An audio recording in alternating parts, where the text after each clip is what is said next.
नमस्कार, बहुत बहुत स्वागत है आपका। मैं हूं आपके साथ नेहा दुबे। आज दरअसल हम आपको वो बारीकियां समझाने की कोशिश करेंगे जो अक्सर लोगों को कंफ्यूज करती है।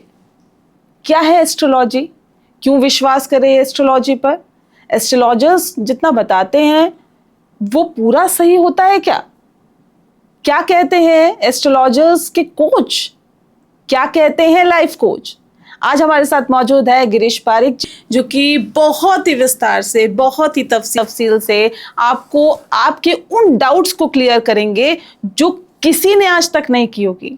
इनकी तमाम जो भविष्यवाणियां इन्होंने की, जो जितने भी इन्होंने प्रेडिक्शन अभी तक किए हैं, वो अक्सर सटीक साबित होते हैं। सर, कैसे इतनी अच्छी गणना कैसे कर लेते हैं आप? क्योंकि अक्सर मैंने देखा है लोग बड़ी बड़ी बातें करते हैं, बाद में हवा निकल जाती है, बेकार झूठ साबित होते हैं। देखिए नेहा जी, सबसे पहले तो मैं आपको धन्यवाद बोलता हूं कि आपने अपने चैनल पे मेरे को बुलाया और हमारे जितने भी दर्शक ये जो आज का प्रोग्राम देख रहे हैं, ज्योतिष से लेकर के बहुत सारी भ्रांतियां जो हैं वो सारी आज मैं कोशिश करूंगा कि वो उनकी क्लियरिटी आए एस्ट्रोलॉजी को लेके कि एस्ट्रोलॉजी क्या है। जी जी। देखिए, सबसे पहली बात तो ये है कि जितने भी जो एस्ट्रोलॉजर पहले बोलते हैं फिर प्रेडिक्शन गलत हो जाती है, तो मैं आपको ये बताऊं कि होता क्या है कि एक ज्योतिषी गलत हो सकता है, हाँ। लेकिन ज्योतिष नहीं, क्योंकि ये बिल्कुल साइंस है। तो मैं आपको ये बताऊं कि हमारा ये जो वैदिक एस्ट्रोलॉजी है ये छठा शास्त्र है। अगर आप वेदों के अंदर अगर जाते हैं और डिटेलिंग करते हैं तो ज्योतिष को गुरुकुल में एज ए सब्जेक्ट पढ़ाया जाता था, और ये हमारा छठा शास्त्र है जो 100% जो है एक साइंस है। अब अनफॉर्चुनेटली हमारे ऊपर 1000 साल तक लोगों ने राज किया है, तो हमारे जितने भी जो ग्रंथ थे, जितनी भी हमारी विद्या थी, वो लुप्त हो गई है।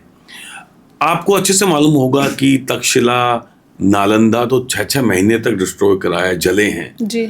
और भी ये तो हमें मालूम है। इसके अलावा भी हमारे जितने भी बड़े गुरुकुल हैं या विश्वविद्यालय हैं उनको नुकसान पहुंचाया गया है, क्योंकि इतने सारे अटैक्स हमारे ऊपर हुए हैं। उसके बाद में आपको अच्छे से याद होगा कि जब अंग्रेज हमारे ऊपर अपना राज्य नहीं जमा पा रहे थे, तो उन्होंने अपना एक पूरी एक टीम यहाँ पे भेजी, और उन्होंने आके जब पूरा अपना सर्वे किया तो मालूम चला कि हमारा जो शिक्षा का ढांचा है वो बहुत मजबूत है। हाँ। है ना। और ऐसा नहीं है कि उस समय हमारी जो नारी शक्ति है वो पढ़ती नहीं थी। मैं आपको बताऊं, हमारी जो विदुषियां थी, जैसे आप अच्छे तरीके से जानते हैं, गार्गी है, अपाला है, और भी बहुत सारी विदुषियां उस समय शास्त्रार्थ में बड़े बड़े ऋषि मुनियों को हराया करती थी। है ना। तो बेसिकली कहने का मतलब यही है कि पहले हम अंग्रेजों ने हमारा जो सिस्टम है पूरा का पूरा ये ध्वस्त किया, एजुकेशन सिस्टम है। क्योंकि अगर आप कोई किसी नेशन को अगर आपको डिस्ट्रॉय करना है तो उसकी शिक्षा पद्धति को आप नुकसान पहुंचा दीजिए। उसके बाद में उन्होंने हमारे ऊपर अपनी भाषा इंग्लिश को थोपी, तो जो इंग्लिश जान रहे हैं वो सुपीरियर है, ये बात आज भी है इनफैक्ट, और उसके बाद में जो नहीं जान रहे हैं तो वो इंफीरियर क्वालिटी के होने लग गए। धीरे धीरे धीरे हमारा सामाजिक ढांचा चरमराया। फिर उसके बाद में उन्होंने हमारा जो एक सामाजिक सामंजस्य था कि हर धर्म के लोग मिलजुल के रहते थे, उनको हिंदू मुस्लिम करा करके या बाकी के धर्मों को एक दूरियां पैदा करी। आज़ादी के बाद में भी अनफॉर्चुनेटली हम लोगों ने एक वही सिस्टम फॉलो किया। ठीक है। तो हमने हमारे ज्ञान को आगे बढ़ करके उस पर काम नहीं किया, रिसर्च नहीं करी, जिसकी वजह से आज उसका वो पॉजिटिव सेंस हमारे सामने नहीं आया। लेकिन चूंकि टॉपिक लंबा हो जाएगा, इसलिए मैं इन शॉर्ट ये बोल रहा हूँ कि अब थोड़ा सा हमारी जो पुरानी चीजें हैं उस पर काम होने लग गया है। अदरवाइज तो देखिए, आप जानते हैं कि डेसिमल और जीरो देने वाले हम ही हैं संसार को। है ना। और जो सूर्य की जो गणना है वो तुलसीदास जी ने तो हनुमान चालीसा में बिल्कुल लिखी हुई है कि उसके अंदर की वो एक चौपाई है कि उसके अंदर कितना दूर है सूर्य। अगर आज उसको कैलकुलेट करते हैं तो सेम वही सारी चीजें गणना निकल के आएगी। और मैं आपको बताऊं कि ये एस्ट्रोलॉजी काम कैसे करती है, जैसा कि आपने पूछा। तो देखिए, प्लैनेट जो है, हर एक जो प्लैनेट है उसके अंदर उसके मिनरल हैं, गैसेस हैं, बहुत सारी उसके अंदर जो जैसे पृथ्वी के अंदर मिनरल्स है, गैसेस है, ऐसे हर एक प्लैनेट गैसेस से, मिनरल से बनता है जी। तो आप ये मानिए कि अगर एक प्लैनेट सूर्य हम अपनी जिंदगी से निकाल दें तो हमारी लाइफ में क्या बचेगा? कुछ भी नहीं बचेगा। क्यों? क्योंकि ना दिन होंगे, ना रात होंगे, ना ऋतुएं बनेंगी, ना क्रॉप्स उत्पन्न होंगी। तो अगर एक प्लैनेट की रेज हमारा होना या ना होना साबित करते हैं तो बाकी के प्लैनेट्स की रेज भी तो बहुत कुछ करेगी ना। ऐसे ही एस्ट्रोलॉजी में पहला चार्ट लगन चार्ट बनता है सूर्य से। दूसरा चार्ट जो चंद्र कुंडली बनती है, चंद्रमा मन सो जाते, चंद्रमा मन का कारक है। तो आप ये देखिए दूसरा जो चार्ट बनता है वो चंद्रमा से बनता है। अब चंद्रमा रिप्रेजेंट करता है जितना भी पानी संसार में, जितने भी ओशंस हैं, रिवर्स हैं, बड़े बड़े झीलें हैं, वो सब का कारक चंद्रमा है। चंद्रमा माँ, ममता, मन, वाटर, इन सब का कारक है। अब आप बताइए टाइड्स जो आते हैं उनका संबंध डायरेक्टली चंद्रमा से है ना, क्योंकि टाइड्स जो आते हैं वो मून के साथ में उनका इफेक्ट है। ऐसे ही हमारी बॉडी के अंदर 70% वाटर है, ठीक है। चंद्रमा हमारी इमोशंस को, हमारी भावनाओं को भी रिप्रेजेंट करता है। तो अब ऐसा तो है नहीं कि सारा जब टाइड्स आएंगे, जब फुल मून होगा, तो आप देखिए कि जो ल्यूनेटिक लोग होते हैं, अगर आप मेंटल हॉस्पिटल अगर विजिट करेंगे तो ये साइंटिफिक ट्रुथ बता रहा हूँ आपको, वो लोग, उनकी एक्टिविटी काफ़ी हाइपर हो जाती है। और जितनी भी सुसाइड्स होती हैं उसका संबंध भी फुल मून के साथ में या जब अमावस्या होती है उसके साथ में जोड़ा जाता है। तो अगर दो विजिबल प्लैनेट इतना कुछ कर सकते हैं तो बाकी के प्लैनेट्स की भी रेंज जो है डेफिनेटली इफेक्ट करती है। अभी एक रिसेंट एक स्टडी आई है नासा की, उसके अंदर ये बताया गया है कि जुपिटर जो प्लैनेट है, जो सबसे बड़ा प्लैनेट है हमारे सौर मंडल का, जिसका नाम गुरु इसीलिए रखा है हमने कि संस्कृत की धातु है गु। तो गुरु मतलब जो भारी है, ज्ञान में भी भारी है और जो विस्तार में भी भारी है। तो गुरुदेव जो हैं उनकी जो रेज है, नासा का ये कहना है कि वो भी जड़ और चेतन, यानी पृथ्वी के अलावा में जो पहाड़ हैं, पत्थर हैं, वृक्ष हैं, उन सबके ऊपर, मतलब हमारे ऊपर तो इफेक्ट आएगा ही आएगा, उनके ऊपर भी उसका इम्पैक्ट और इफेक्ट आता है। तो जो प्लैनेट है उनकी जो अच्छा, अब आप बताइए जन्म पत्री क्या है? जब भी कोई बेबी बोर्न होता है, अगर इस टाइम पे अगर कोई बेबी बोर्न हुआ है तो आकाश में जो हमारा सोलर सिस्टम है उसमें जितने भी ग्रह हैं उनकी जो एक स्थिति, उसका स्क्रीनशॉट जो है वो आपका लगन चार्ट है। तो उससे हमें ये मालूम चलता है कि किस व्यक्ति के अंदर कौन से ग्रहों का प्रभाव ज्यादा है और उसी के हिसाब से वो रिएक्ट करता है। अगर आपका मार्स प्रोमिनेंट है हॉरोस्कोप में तो आप एक्शन लेने वाले होंगे, आपको गुस्सा जल्दी आएगा, आप एनर्जेटिक होंगे, आप स्पोर्ट्स की रुचि रखेंगे। गुरु होगा तो आप ज्ञान की ओर आपकी रुचि रहेगी, पढ़ाई में अच्छे रहेंगे, जुडिशरी में अच्छे रहेंगे। शनि अगर होगा तो आप मासेस के ऊपर काम करेंगे, है ना। तो हर एक प्लैनेट की गुण धर्म है। अगर आप राजनीति में जाना चाहते हैं, गवर्नमेंट जॉब में जाना चाहते हैं तो आपका सूर्य बहुत अच्छा होगा। अच्छा, है ना। अच्छा, ये बताइए मुझे कि क्या कुंडली देखकर पता चलता है कि इंसान अमीर बनेगा या नहीं? हाँ बिल्कुल। कौन सा प्लैनेट बताता है? यहां पे मैं अपने दर्शकों को बताना चाहूंगा कि देखिए कोई भी एक प्लैनेट आप ये नहीं बोल सकते कि ये धन देने वाला है।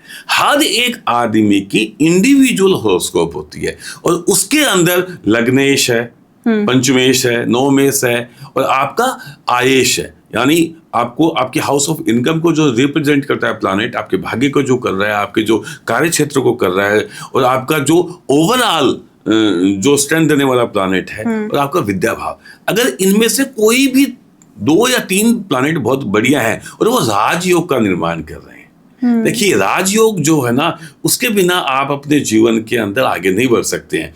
अब ये भी देखना है कि राजयोग आपकी कुंडली में है, लेकिन वो फलित कब होगा, यानी वो टाइमिंग कब आएगी जबकि वो घटना बनेगी। अब जैसे मैं आपको एक एग्जाम्पल दे रहा हूं, अब योगी जी तो जो हैं योगी थे, ठीक है, लेकिन उनके जीवन के अंदर एक योग घटित हुआ, तब वो अपना एक जो आध्यात्मिक जो उनका समाज था उसको छोड़ करके राजनीति के अंदर आए और सीएम बने। हालांकि उसके पहले भी वो लगातार चुनाव जीत रहे थे, है ना। ऐसे ही मैं आपको सबसे बड़ा उदाहरण देता हूं मोदी जी का।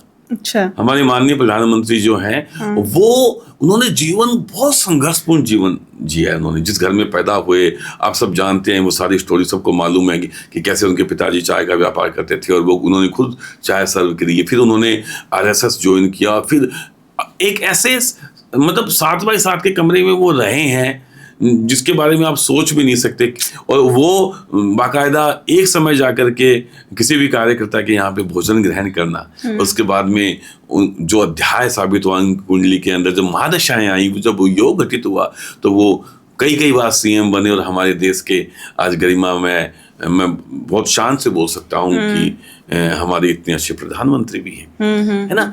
तो किसी भी व्यक्ति के कुंडली के अंदर अगर राजयोग है, और राजयोग से भी बड़े पंच महापुरुष योग होते हैं। जैसे मंगल से जो योग बनता है रोचक योग बनता है, शुक्र से बनता है वो मालव्य बनता है, और शशि से जो बनता है, शनि से बनता है, उस योग का नाम है शश, और बुध से बनता है उसका नाम है भद्र। और आप सभी जानते हैं, अभी जैसे अभी चर्चा चल रही है कि 2 जून को बृहस्पति उच्च की राशि में जाकर के हंस योग का निर्माण करेंगे। तो अगर कोई भी ये 5 प्लैनेट है, आउट ऑफ 9 5 प्लैनेट ऐसे हैं जिनको ये योग प्रोड्यूस करने की पावर है जी, है ना। आपका एक सवाल और था जो रह गया कि हम एस्ट्रोलॉजी को क्यों बिलीव करें और कितना माने। तो ये आज के जो हमारे युवा वर्ग हैं उनका भी ये सवाल होता है कि जैसे वो फलादेश पढ़ते हैं, मतलब डेली हॉरोस्कोप पढ़ते हैं, वीकली पढ़ते हैं या मंथली पढ़ते हैं, और फिर उनका एक बहुत आम सवाल होता है कि हमारे साथ तो ऐसा कुछ हुआ ही नहीं। तो देखिए, आपको ये समझना होगा कि जो आप ये मैगजीन्स के अंदर पढ़ रहे हैं, एक तो जोडिएक साइन होता है जो पाश्चात्य सभ्यता में जो सूर्य के साथ में रिलेट करते हैं कि एक महीने में सूर्य इस राशि से उस राशि में जाता है, तो आपका जोडिएक साइन क्या है। हमारा जो वैदिक जो शास्त्र है, ज्योतिष शास्त्र है, उसमें हम चंद्रमा को ज्यादा महत्व देते हैं, जो हम चंद्र राशि बोलते हैं। जब आपकी कुंडली में जब चंद्रमा जिस नंबर में है वो आपकी राशि होती है। तो मैं आपको बताऊं कि चंद्रमा जो है वो सबसे फास्ट प्लैनेट है, 2.25 दिन के अंदर एक राशि से दूसरी राशि में परिवर्तन करते हैं। वैसे ही शनिदेव जो है वो सबसे धीरे मूव करते हैं, 2.5 साल में एक राशि से दूसरी राशि में जाते हैं। तो हमें ये देखना होगा कि आपकी कुंडली के अंदर, आपकी जो बेसिक कुंडली के अंदर महादशा कैसी चल रही है, अभी अंतरदशा कैसी चल रही है, और उसका सब पीरियड प्रत्यंतर दशा कैसी चल रही है, और जो टाइम फ्रेम आपका चल रहा है कुंडली के अंदर, उसका जो मालिक मतलब जो उसका प्लैनेट है वो कहीं बुरी अवस्था में तो नहीं बैठा। अगर वो वीक है तो आपको अच्छा रिजल्ट नहीं मिलेगा। द सेम टाइम 7.5 का इम्पैक्ट भी बहुत आता है। अगर आप 7.5 के अंदर है तो ट्रांजिट जो गोचर जिन पे हम प्रिडिक्शन देते हैं, जैसे अभी हंस योग आ रहा है तो 2 जून के बाद में आपका जीवन बदल जाएगा, तो वो जीवन 20% से ज्यादा नहीं बदलने वाला है ना। बाकी की सारी चीजें जो देखी जाएगी वो देखी जाएगी कि आपकी महादशाएं कैसी हैं, अंतरदशाएं कैसी हैं, और प्लैनेट की स्ट्रेंथ आपकी कुंडली में कैसी है। और साथ ही साथ अभी तो हम जुपिटर के बारे में बोल रहे हैं, लेकिन उसके अलावा बड़े प्लैनेट और भी तो हैं। राहु के तो 18 महीने में बदलते हैं, शनि 2.5 साल में बदलता है।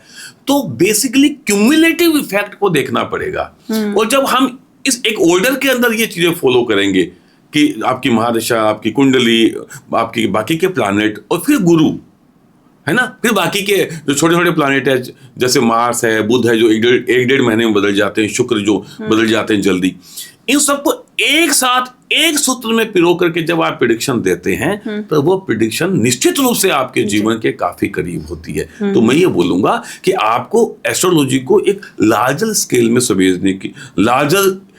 में समझने की आवश्यकता है, और वैसे ही उसको मानना भी है आपको। दूसरा मैं बता दूं, एस्ट्रोलॉजी कभी ये नहीं बोलती कि आपको मेहनत नहीं करनी है।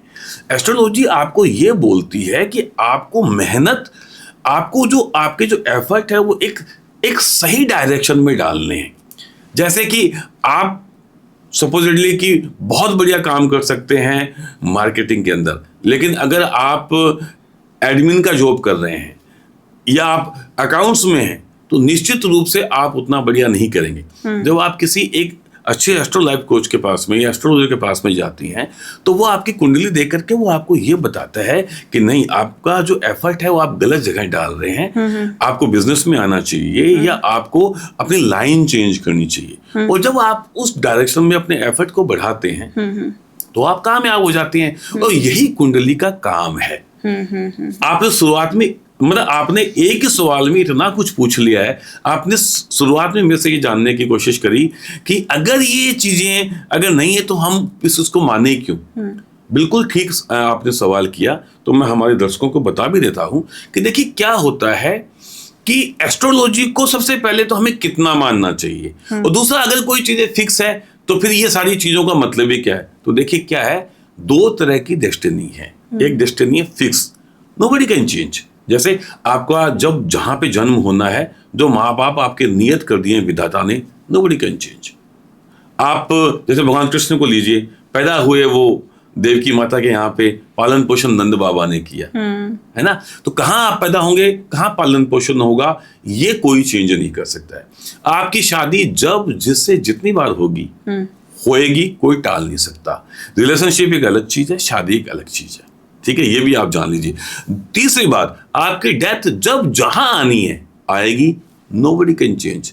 तो देखिए ये डेस्टिनी ऐसी है, कोई चेंज नहीं कर सकता। इसके अलावा ईश्वर ने हमें वो ताकत दी है कि हम अपने मेहनत से, हम अपने इंटेलिजेंस से, हम अपने माता पिता के आशीर्वाद से, हमने गुरुओं की कृपा से, अपने ईश्वर की कृपा से उस चीज को बदल सकते हैं।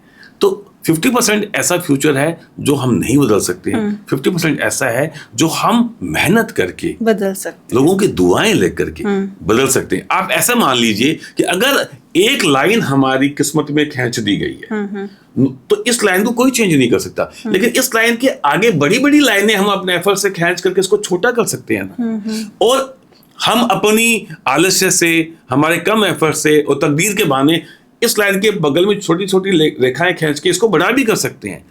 तो डिपेंड ये करता है कि हम एस्ट्रोलॉजी को एक पॉजिटिव टूल के रूप में, एक गाइड के रूप में समझें, माने और उसके ऊपर अमल करें। देखिए आप मान लीजिए कि आपको एक बहुत बड़े जंगल से निकलना है। उस जंगल के अंदर आप ये मान के चलिए कि दलदल भी है, लुटेरे भी है, जंगली जानवर भी है। तो एक एस्ट्रोलॉजर और एक एस्ट्रोलॉजी आपको ये बताएगी कि देखिए कहाँ पे लुटेरे बैठे हुए हैं, कहाँ पे जंगल के अंदर दलदल है, कहाँ पे नदी है, कहाँ पे पहाड़ है। तो चलना आप ही को है, लेकिन एक एस्ट्रो लाइफ कोच एक टॉर्च लेके आपके साथ साथ चलता है। वो आपको बताता है कि यहाँ पे ये प्रॉब्लम्स हो सकती है, जिससे कि आप उस प्रॉब्लम्स को, देखिए प्रॉब्लम लाइफ में कभी भी आए, लेकिन सॉल्यूशन के साथ में अगर आती है तो हम उससे निकल जाते हैं। लेकिन अगर हमें यही नहीं मालूम है कि क्या प्रॉब्लम्स आनी है, उसको कैसे फेस करना है, तो मुश्किल होती है। इसलिए एस्ट्रोलॉजी आपको गाइड करती है, आपको हेल्प करती है। हाँ, अगर ऐसे ही भविष्य बदल दे एस्ट्रोलॉजर, तो फिर एस्ट्रोलॉजर सबसे पहले अपना भविष्य बदले ना। तो हमें एस्ट्रोलॉजी को एक गाइडिंग टूल के रूप में, एक हेल्पिंग टूल के रूप में इस्तेमाल करना चाहिए, और अंधा अनुकरण नहीं करना है, ब्लाइंडली फॉलो नहीं करना है इसको। आपकी एक अच्छा एस्ट्रो लाइफ कोच जो है वो आपको डराता नहीं है, वो आपको ये बताता है कि क्या हो गया, 7:30 आ गई तो कोई बात नहीं, हम ज्यादा बेटर प्लान करेंगे। We have the plan ABC, अगर ये नहीं चला तो ये चलेगा, ये नहीं चला तो ये चलेगा। जब हम बेटर प्लानिंग के साथ में, एक अच्छी सोच के साथ में, ज्यादा एफर्ट्स के साथ में कोई काम करेंगे तो निश्चित रूप से कामयाब होंगे। 7:30 के अंदर ही हमारे माननीय प्रधानमंत्री नरेंद्र मोदी जो है देश के प्रधानमंत्री बने, योगी जी भी 7:30 के अंदर CM बने। जितने भी सक्सेसफुल आदमी हुए हैं वो ज्यादातर 7:30 में होते हैं। घबराइए मत, बस शनिदेव को समझने की आवश्यकता है। शनिदेव तो बहुत धीरे मूव करते हैं, जैसा कि आपने बताया। तो शनि की 7:30 से क्यों ना डरें? क्योंकि लोग कहते हैं कि सब कुछ उल्टा हो रहा है जी, हम पे तो 7:30 चल रही है, पीपल के पेड़ के नीचे दिया भी जला रहे हैं, फिर भी कोई फायदा नहीं हो रहा। आप बताइए, पीपल के पेड़ के दिया से आपकी सफलता का क्या मतलब है? समझिए मेरी बात को, और मैं सभी को बोलूंगा कि प्लीज आप समझिए इस बात को। जब आप ये समझ लेंगे तो आप रिलेट कर पाएंगे एस्ट्रोलॉजी के साथ में, शनिदेव के साथ में, राहु देव के साथ में। देखिए क्या है, 7:30 वो पीरियड है जब आपकी राशि से शनिदेव 12वें घर में आ जाते हैं। इनके एक फेज होता है, शनिदेव एक राशि से दूसरी राशि में 2.5 साल में मूव करते हैं, मैंने बताया आप। तो 2.5 साल अगर वो आपकी राशि के पीछे आ गए हैं तो आपको 7:30 का पहला फेज लग गया है ना। जैसे इस समय पे मेष राशि जो है, तो शनिदेव मीन राशि पे है, तो मेष राशि पे पहली ढैया 7.5 की लग गई है। अच्छा। मीन राशि जो मेष राशि से पीछे आती है, उन पे 2.5 साल कंप्लीट होकर के फर्दर 2.5 साल की ढैया लगी हुई है। और जो कुंभ राशि है, जो मीन राशि के बाद में आती है, उस पर 6.5 साल हो गए हैं, और 30 साल जो फेज है वो चल रहा है, वो मई 27 के अंदर वो कंप्लीट कर देंगे। उसके बाद में क्या होगा, मेष राशि का 2.5 साल पूरा हो जाएगा, और वृषभ राशि के ऊपर 7.5 का पहला फेज लग जाएगा, और मीन राशि पे 7.5 का आखिरी फेज लगेगा। तो हर समय हमारे सौर मंडल की 12 राशियों में से 3 राशि पे शनिदेव की 7.5 रहेगी। पहली बात, 90 साल में 7.5 आपके जीवन के अंदर 3 बार आएगी, हर 30 साल में 1 बार आएगी। और ढैया जो है वो आपके 7.5 के तुरंत बाद में आएगी, फिर 5 साल के बाद में फिर आ जाएगी। तो अगर आप देखा जाए तो 12 राशियों में से 5 राशि पे तो डायरेक्टली 7.5 या ढैया रहती है। तो आप ये बताओ कि आधे आदमी 7.5 से या ढैया से त्रस्त है, तो क्या वो जीवन में तरक्की नहीं कर रहे हैं? क्या उनकी शादियां नहीं हो रही? क्या उनका व्यापार नहीं चल रहा? क्या वो प्रमोशन नहीं कर पा रहे हैं? ऐसे कौन से लोग होते हैं, ऐसी कौन सी कुंडली होती है जिनको 7.5 बहुत फलती है, या वो ढैया बहुत फलती है? ऐसे कौन से योग बनते हैं कुंडली में जिनको 7.5 जो है वो देखिए बहुत तरक्की देती है? मैं आपको दोनों तरीके से समझाता हूँ। शनिदेव अगर आपकी कुंडली में स्ट्रॉन्ग है, तो स्ट्रॉन्ग कब होंगे? जब वो उच्च के होंगे, यानी तुला राशि में होंगे, वो कुंभ राशि में होंगे, मकर राशि में होंगे। ये शनिदेव की मकर और कुंभ अपनी खुद की राशि है।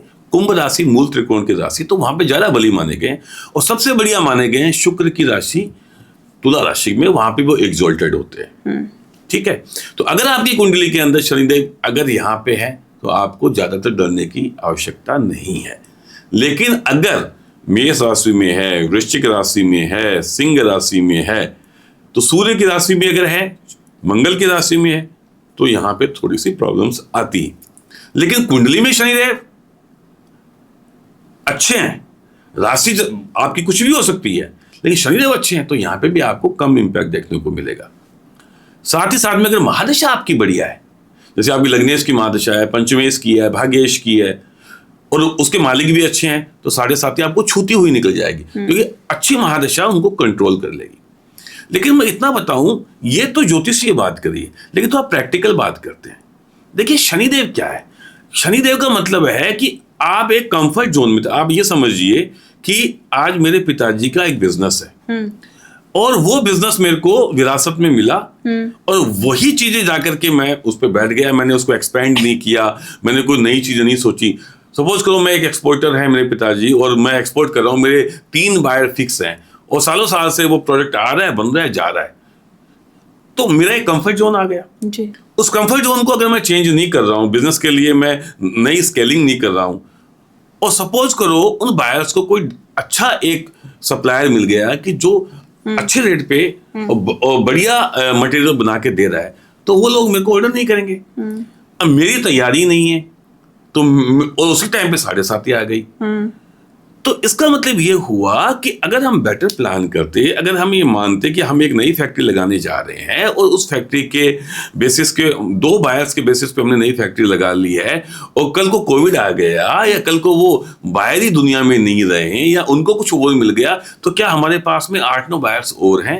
क्या हम इन मशीन से कुछ और भी बना करके हमारे लोकल मार्केट में कुछ बना के दे सकते हैं? If we have the better planning 7.5 के अंदर, अगर हम कंफर्ट जोन को छोड़ेंगे, अगर आप जॉब में है, अगर आपका बॉस चेंज हो गया, आपका रोल चेंज कर दिया गया, आपका ट्रांसफर कर दिया है, आपने शनि के ऊपर ठीकरा फोड़ दिया कि 7.5 आ गई, लेकिन आप ये मानिए कि शनिदेव जो स्ट्रगल कराते हैं, तो वो बनाते भी तो हैं आपको। अगर आप अपना कंफर्ट जोन छोड़ करके आगे बढ़ के चीजों को एक्सेप्ट करेंगे, तो निश्चित रूप से आप जीवन के अंदर बहुत कामयाब होने वाले हैं। शनिदेव सिर्फ एक चीज पसंद नहीं करते हैं, वो है आलस्य। अगर आप लेजीनेस हैं, कंफर्ट जोन को तैयार नहीं कर रहे हैं, 9 to 5 जॉब में ही खुश हैं और सीईओ भी बनना चाह रहे हैं, तो आप नहीं बन पाएंगे। शनिदेव का मतलब है ज्यादा मेहनत करना, ज्यादा फोकस होना, और ज्यादा एनर्जी के साथ में चीजों को जीना। देखिए, संघर्ष के बिना तरक्की नहीं है, ये शनिदेव का मूल मंत्र है। तो संघर्ष तो आपको करना पड़ेगा, और अगर आप संघर्ष करेंगे जीवन के अंदर, तो आप निश्चित रूप से कामयाब होंगे, क्योंकि जब साढ़े साथी जाती है ना नेहा जी, तो 2.5 साल में इतना बढ़िया करके टाइम आता है 2.5 साल के बाद का, कि 7.5 साल में जो आपने खोया है उससे कई गुना ज्यादा आप हासिल भी करते हैं। अच्छा। इसलिए शनिदेव क्या है? शनिदेव एक टीचर है। पहला फेज आता है, वो आता है आपके गले तक का, है ना। तो वो उसमें क्या होता है, हमारे ये बॉडी का ये जो पार्ट है, इसमें आंखें हैं, नाक है, जीभ है और हमारा दिमाग है। तो शनिदेव बताते हैं कि जो देख रहे हो ना सतही तौर पे, और वो गलत देख रहे हो। जो आप सुनी सुनाई बातों पे सुन करके जो बोल रहे हो वो गलत बोल रहे हो, और जो आप देख रहे हो, जो आपको दिखाया जा रहा है, जो आप सुन रहे हो, जो आपको सुनाया जा रहा है, और जिसके बेसिस के ऊपर आपका जो ब्रेन प्रोसेस कर करके आउटपुट दे रहा है जबान के रूप में, वो सब गलत है। तो आपकी डिसीजन मेकिंग गलत होती है इस टाइम के अंदर, ठीक है। इस टाइम पे सुनी सुनाई बातों पे आकर के आप बोल देते हैं तो आपके रिलेशन टूटते हैं, और जो आपको सतही तौर पे दिखाया जाता है उस पर आप यकीन करके एक धारणा बना लेते हैं, वो गलत होता है।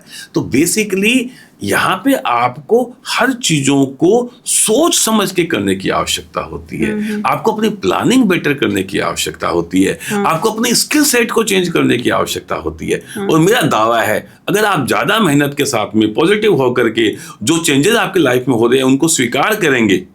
अगर आपको चेन्नई ट्रांसफर कर दिया गया दिल्ली से, तो आपके लिए तो बहुत बड़ा शॉकिंग मोमेंट है ना, क्योंकि ना भाषा मिलती है, ना भोजन मिलता है आपका।